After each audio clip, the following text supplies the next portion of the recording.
यहां पे ओम प्रकाश राजभर जी मुझे बता रहे थे कि पहली बार पंचायती राज विभाग में किसी राजभर की नियुक्ति हो रही है।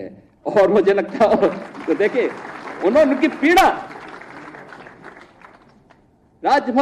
एक राजभर नौजवान की नियुक्ति, ये चीजें दिखाती हैं पारदर्शी तरीके से नियुक्ति हो रही है। आखिर वह नौजवान भी तो होगा, वह भी तो प्रदेश का हिस्सा है, क्यों नहीं उसकी नियुक्ति होनी चाहिए थी। मैं देख रहा था नियुक्ति पत्र, जब मैं देख रहा था प्रयागराज का एक नौजवान और एक बेटी, दोनों नियुक्ति पत्र प्राप्त किए, दोनों अनुसूचित जाति से जुड़े हुए थे। इनका भी पहले अधिकार होता था, क्यों नहीं इनको नियुक्ति पत्र मिलती थी? कारण था नियत साफ नहीं थी।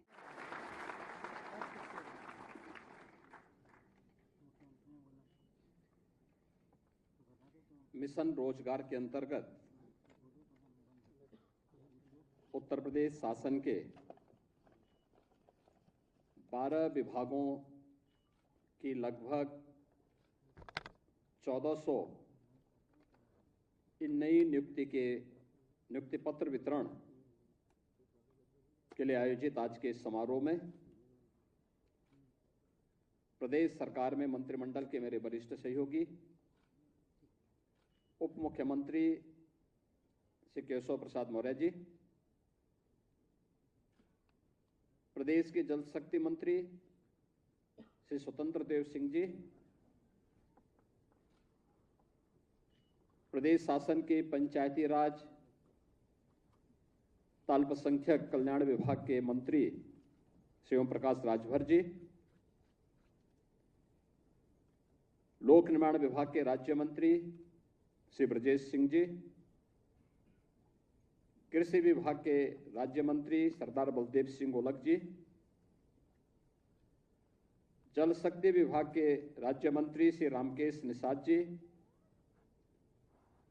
ग्राम्य विकास विभाग की राज्य मंत्री श्रीमती विजय लक्ष्मी गौतम जी,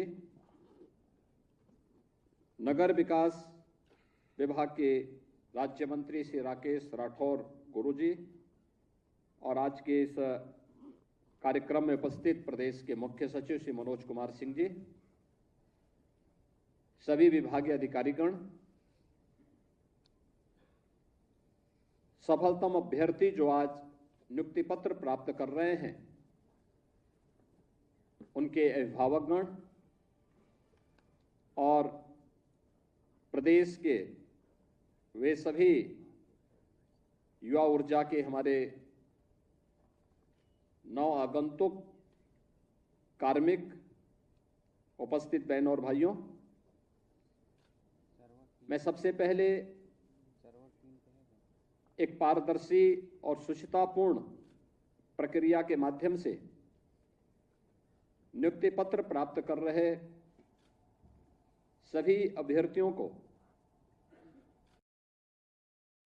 हृदय से बधाई देता हूं, उनके अभिभावकों का हृदय से अभिनंदन करता हूं। मैं धन्यवाद देता हूं अधीनस्थ सेवा चयन आयोग को, जिन्होंने निष्पक्ष और पारदर्शी तरीके से इन 12 विभागों की नियुक्ति की प्रक्रिया को एक समय सीमा के अंदर पूरा करते हुए प्रदेश के इन युवा ऊर्जा के प्रतीक, इन प्रतिभाशाली युवाओं को उत्तर प्रदेश शासन का विभिन्न विभागों का हिस्सा बनाया है। मेरे लिए और भी प्रसन्नता का क्षण है, जब नियुक्ति पत्र वितरित हो रहे थे, मेरी इच्छा थी कि जो 1377 अभ्यर्थी हैं, उन सभी को मैं यहां पर नियुक्ति पत्र वितरित करूं, लेकिन आपकी भी और मेरी भी समय की एक सीमा है। लेकिन जिन भी लोगों को यहां पर नियुक्ति पत्र हम लोगों ने वितरित किए, मैं पूछ रहा था उन लोगों से कि भाई आप कौन जनपद के रहने वाले हैं। मैं देख रहा था उसमें बिजनौर का भी था, तो गाजीपुर का भी था, चंदौली का भी था, ललितपुर का है तो सिद्धार्थनगर का भी है। यानी हर जनपद का प्रतिनिधित्व इन नियुक्तियों में आपको दिखता होगा। न जाति का भेद, न क्षेत्र का, न किसी प्रकार का न भेद, केवल प्रतिभा और आरक्षण के नियमों का पालन करते हुए प्रतिभाशाली युवाओं को नियुक्ति की प्रक्रिया के साथ जोड़ करके प्रदेश की इस नियुक्ति की प्रक्रिया के माध्यम से आदरणीय प्रधानमंत्री जी के मिशन रोजगार के अभियान को आगे बढ़ाते हुए इन प्रतिभाशाली युवाओं की ऊर्जा और प्रतिभा का लाभ लेते हुए उत्तर प्रदेश को $1 ट्रिलियन की इकोनॉमी के लक्ष्य को प्राप्त करने की ओर तेजी के साथ आगे बढ़ाना, और आज वह लक्ष्य हमारे लिए अब बहुत नजदीक दिखता है। हम लोगों ने उन लक्ष्य को प्राप्त किया है।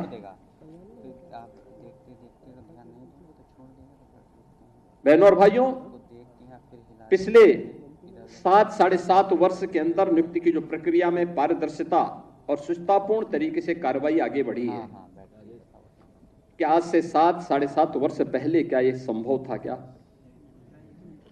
और उस समय जिस प्रकार की अराजकता थी, आप सोचो कि हम लोग 6.5 लाख से अधिक सरकारी नियुक्ति प्रदेश के युवाओं को देते हैं। इन युवाओं ने अपनी ऊर्जा और प्रतिभा का लाभ प्रदेश को दिया है। आज जब हमारे पास मैन पावर की कमी पूरी हुई, तो यही प्रदेश जो देश के विकास का बैरियर माना जाता था, आज सरपट तरीके से दौड़ता हुआ दिखाई दे रहा है। और यही प्रदेश जो बैरियर था, आज देश के विकास का ग्रोथ इंजन बना है। यही प्रदेश ग्रोथ इंजन बनकर के उभरा है। आज से 7.5 वर्ष पहले यह प्रदेश देश की 7वीं बड़ी अर्थव्यवस्था के रूप में जाना जाता था, कि अर्थव्यवस्था में 7वें नंबर पर थे। आज यही प्रदेश नंबर 2 की अर्थव्यवस्था बन चुका है। और मेरा यह मानना है कि नियुक्ति की प्रक्रिया जितनी पारदर्शी होगी और जितनी निष्ठा और ईमानदारी के साथ नियुक्ति हो रही है, उसी निष्ठा और ईमानदारी के साथ अगर हर कार्मिक कार्य करने लग जाएगा, तो अगले 3 से 4 वर्ष में उत्तर प्रदेश देश की नंबर 1 की अर्थव्यवस्था होगा। नंबर 1 की अर्थव्यवस्था का मतलब हर हाथ को काम होगा, हर चेहरे पर खुशहाली होगी, हर बेटी सुरक्षित होगी, हर व्यापारी का सम्मान होगा, अन्नदाता किसान प्रसन्न होगा, और समाज में चारों ओर खुशहाली होगी। और उस खुशहाली को लेकर के ही डबल इंजन की सरकार कार्य कर रही है, बिना भेदभाव के कार्य कर रही है। 2017 के पहले जो लोग प्रदेश में लूट खसोट मचाए थे, आज जब उनके सपनों पर पानी फिर चुका है, तो अब टीपू भी चले सुल्तान बनने। सपना देख रहे हैं, सपना देख रहे हैं। आपने देखा होगा ना, आज से 8-10 वर्ष पहले एक धारावाहिक आया था, मुंगेरी लाल के हसीन सपने। सपना देखना, वैसे भी इन लोगों को सपने ही दिखाई देते हैं। सपने देखने की इन लोगों की आदत रही है, क्योंकि तब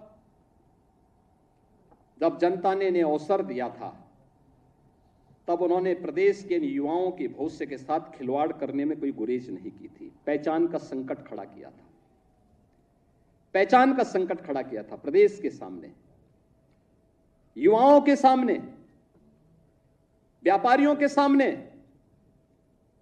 यहां के उद्यमियों के सामने। और इन युवाओं के भविष्य के साथ खिलवाड़ किया था। आज तो मैं देख रहा था, ये युवा आज तो चाहे वह किसी भी जिले का हो, आज नियुक्ति प्राप्त करने का अधिकारी दिखता है, बेझिझक आ सकता है। और इसलिए मैं कह रहा हूं कि आपकी प्रतिभा है, आप सिलेक्शन हो गए।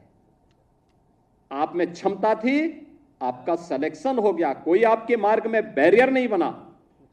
और आपकी योग्यता और क्षमता के बाद भी अगर कोई बैरियर बनता, तो उसी बैरियर को हटाने के लिए तो हम लोग हैं, ये मंच है, उसी बैरियर को हटाने के लिए हम लोग यहां पर आए हैं।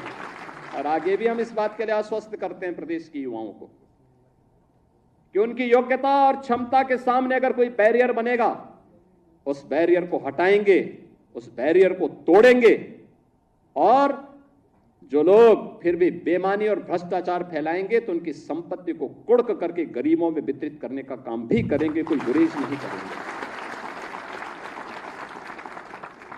लेकिन जिन लोगों को अवसर मिला उन्होंने पहले पहचान का संकट खड़ा किया अपनी अराजक गतिविधियों से, अपने भ्रष्टाचारी गतिविधियों से, और फिर प्रदेश को दंगों की आग में झोंकने का काम भी किया था।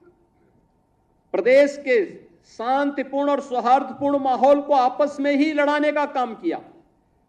पहले जाति जाति को लड़ाया, फिर वर्ग, मत और मजहबों को आपस में ही भिड़ाने का काम किया। महीनों महीनों दंगों की आग में झुलसता रहा उत्तर प्रदेश। तो उत्तर प्रदेश जब शांति और सौहार्द नहीं रहेगा, कोई निवेश क्यों करेगा? विकास कैसे हो पाएगा? पहचान का संकट खड़ा होगा, हर तबके का व्यक्ति तबाह होगा। और आज ये लोग फिर से अपना रंग और रोगन बदल करके फिर नए रूप में आपके सामने प्रदेश की जनता को गुमराह करने के लिए फिर से आना चाहते हैं। बुलडोजर पे हर एक व्यक्ति के हाथ नहीं फिट हो सकते, इसके लिए दिल और दिमाग दोनों चाहिए, दिल और दिमाग दोनों चाहिए। बुलडोजर जैसी क्षमता और दृढ़ प्रतिज्ञा जिसमें हो वही बुलडोजर चला सकता है। दंगाइयों के सामने नाक रगड़ने वाले लोग बुलडोजर के सामने वैसे ही पस्त हो जाएंगे। और इसीलिए मैं आप सबसे कहना चाहता हूं कि प्रदेश सरकार ने जो प्रक्रिया अपनाई है पारदर्शी तरीके से, अपेक्षा भी हम यही रखते हैं। जनता से जुड़े हुए कोई भी कार्य कोई देर नहीं होनी चाहिए। ईज ऑफ लिविंग के लक्ष्य को प्राप्त करना, ईज ऑफ डूइंग बिजनेस जब हम लोग आए थे, यानी व्यवसाय की सुगमता जब हम लोग आए थे 17 में 14वें नंबर पर उत्तर प्रदेश था। आज हम अचीवर स्टेट हैं। 1 और 2 की लड़ाई में उत्तर प्रदेश आज आगे बढ़ रहा है, तेजी के साथ आगे बढ़ रहा है। हमने रिफॉर्म किए, प्रदेश को आगे बढ़ाया। आज परिणाम था, जिस उत्तर प्रदेश में कोई निवेश करने नहीं आता था, 40 लाख करोड़ रुपए के निवेश के प्रस्ताव उस उत्तर प्रदेश को प्राप्त हुए हैं। 40 लाख निवेश के प्रस्ताव का मतलब सीधे सीधे 1.5 करोड़ नौजवानों को नौकरी। अनुमान करिए, पहले कोई निवेश करता नहीं था, जो उद्योग थे वे अपना बंद करके भाग रहे थे। आज 1.5 करोड़ नौजवानों को इस निवेश के माध्यम से नौकरी मिलेगी, नए रोजगार के सृजन होंगे। परंपरागत उद्यम जो बंद हो रहा था दंगों के कारण, अराजकता के कारण, गुंडागिर्दी के कारण, यह उद्योग फिर से पुनर्जीवित हो गया है। 1 डिस्ट्रिक्ट 1 प्रोडक्ट के माध्यम से पूरे देश का एक ब्रांड बन गया। हर जनपद का अपना प्रोडक्ट है। इसने लाखों लोगों को कार्य दिया है, नए रोजगार का सृजन किया है। प्रदेश में लगातार इनके माध्यम से आज विकास की प्रक्रिया के साथ हम आगे बढ़े हैं। कनेक्टिविटी बेहतर हुई है, एक्सप्रेसवे के रूप में, इंटर स्टेट कनेक्टिविटी के रूप में, जनपद मुख्यालयों को 4 लेन के साथ जोड़ा गया है।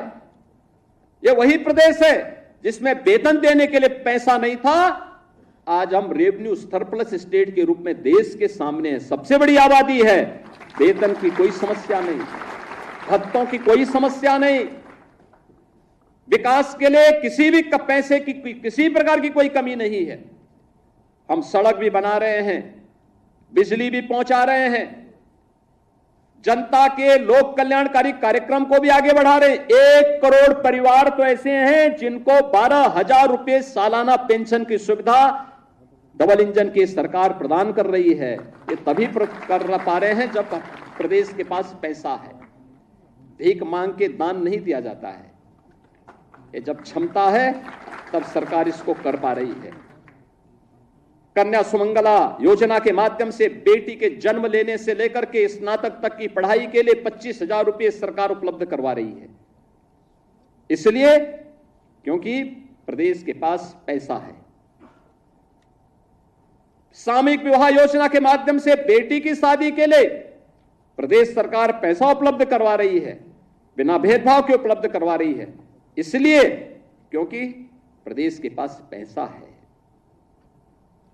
हम लोग अनुसूचित जाति, जनजाति, पिछड़ी जाति, दिव्यांगजन, इन सभी को स्कॉलरशिप उपलब्ध करा रहे हैं और पहले की तुलना में कई ज्यादा उपलब्ध करा रहे हैं। इसलिए क्योंकि प्रदेश के पास पैसा है और इस पैसे का उपयोग करते हुए हम लोग आज प्रदेशवासियों को लगातार उनके जीवन में परिवर्तन लाने का काम कर रहे हैं। बहनों और भाइयों, यह सरकार की, चाहे वह विकास के कार्य हो, चाहे वह लोक कल्याणकारी कार्य हो, चाहे वह प्रदेश सरकार के द्वारा एयर कनेक्टिविटी को बेहतर करने की दिशा में किया गया प्रयास हो। पहले प्रदेश में जब दंगे होते थे, अराजकता थी, तो एयर कनेक्टिविटी जोड़ के करेंगे क्या? हवाई जहाज से आएगा कौन? कोई नहीं आता था।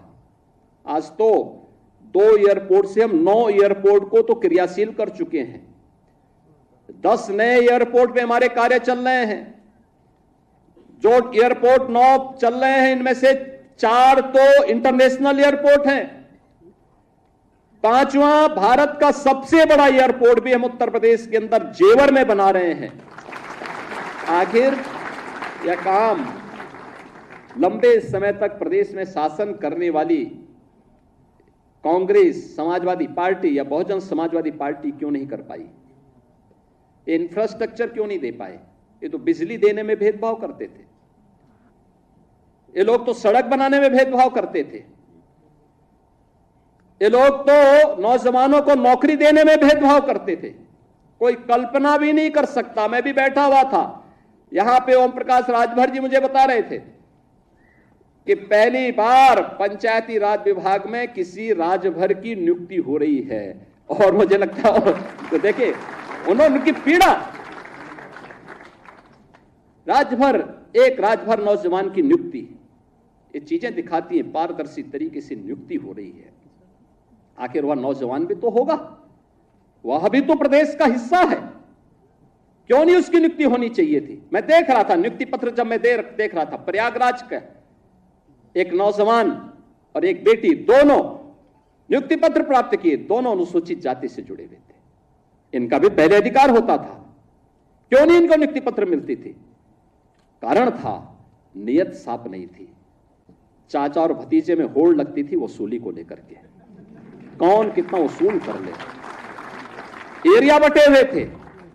मैं देख रहा हूं ना इस समय कुछ आदमखोर भेड़िया प्रदेश के अंदर अलग अलग जनपदों में उत्पात मचा रहे हैं। और कमोबेश यही स्थिति 2017 के पहले प्रदेश की थी। ये लोग उस समय कितनी तबाही मचाए हुए थे, किसी से छुपा हुआ नहीं है। और इनके भी एरिया बटे हुए थे वसूली के, कहीं चाचा, कहीं भतीजे। महाभारत के सारे रिश्ते थे, सारे रिश्ते। फेल हो जाएगा। महाभारत का दूसरा दृश्य वहां देखने को मिलता था और वही दृश्य उस समय भी देखने को मिलता था। बहन और भाइयों, मैं तो केवल आपसे एक ही बात कहूंगा, ये जो लोग बोलते हैं, इनको अवसर दिया गया था, जब उन्होंने नहीं किया है और जब इन्हें अवसर मिला है कि वो लूट खसोट किए हैं, तो इनको फिर से ये लोग कुछ भी बोले, कभी विश्वास करने की आवश्यकता नहीं। ये लोग बोलते रहेंगे क्योंकि इनके पास अब बोलने के सिवाय कुछ भी नहीं बचा हुआ है। जनता इनको देख चुकी है, इनका की गुंडागर्दी देख चुकी है, इनकी अराजकता देख चुकी है, इनके द्वारा किए जाने वाले अमर्यादित आचरण को देख चुकी है। हमें सावधान होकर के केवल एक लक्ष्य होकर के कार्य करना है, और लक्ष्य है जिस विभाग में हम नियुक्ति पत्र प्राप्त कर रहे हैं उस विभाग को सर्वोत्तम विभाग के रूप में स्थापित करना। आप अगर अपने कर्तव्य का ईमानदारी पूर्वक निर्वहन कर रहे हैं तो आपके द्वारा किया जाने वाला प्रयास उत्तर प्रदेश को देश की नंबर 1 की अर्थव्यवस्था बनाएगा, और उत्तर प्रदेश देश की नंबर 1 की अर्थव्यवस्था बन जाएगा तो बहनों और भाइयों, कोई कारण नहीं कि प्रधानमंत्री मोदी जी का जो विजन है 2047 में भारत को विकसित भारत के रूप में स्थापित करना, तो विकसित भारत की संकल्पना को साकार करने में आपकी भी भूमिका होगी। आपका भी नागरिक कर्तव्य के रूप में आप भी अपने दायित्व का निर्वहन कर पाएंगे। और कौन ऐसा दुर्भाग्यशाली भारतीय होगा जो अपने देश को विकसित नहीं चाहता होगा? अगर कोई भारत को विकसित होने के लिए, होने में उसको कोई गुरेज है, कोई संकोच है, तो उसको फिर भारतीय होने का अधिकारी भी वह नहीं है। अगर किसी को अपने देश के विकसित होने में भी खुशी की अनुभूति न होती हो तो। और इसलिए विकसित भारत की संकल्पना को साकार करने के लिए हम सबको प्राणपण से जुटना है।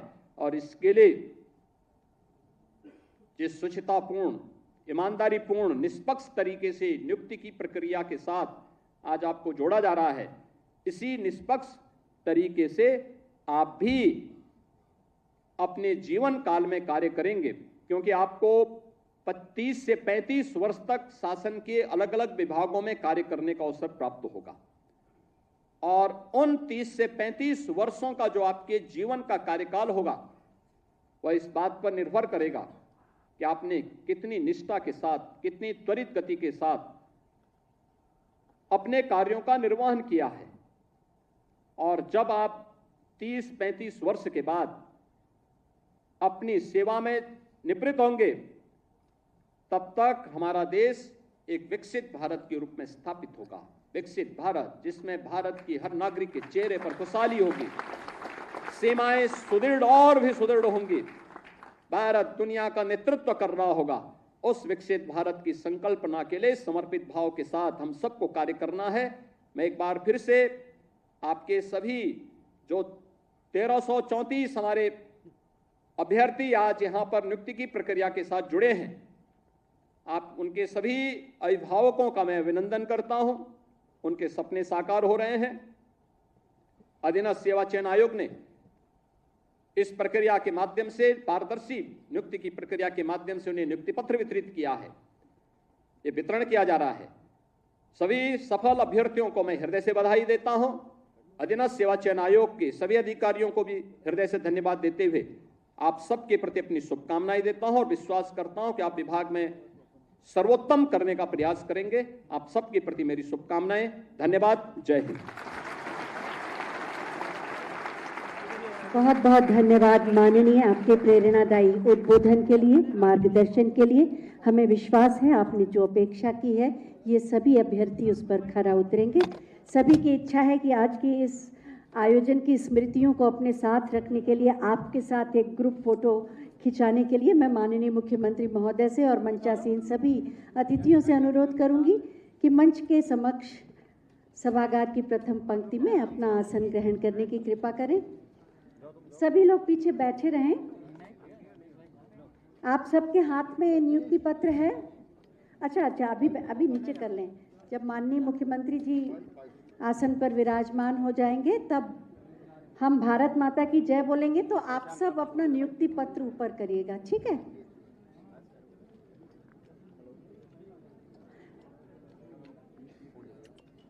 आराम से बैठे रहें, अपना नियुक्ति पत्र अपने हाथ में ले लें। आराम से बैठे, सबको व्यवस्थित हो जाने दें। चलिए मेरे साथ बोलिए, भारत माता की, भारत माता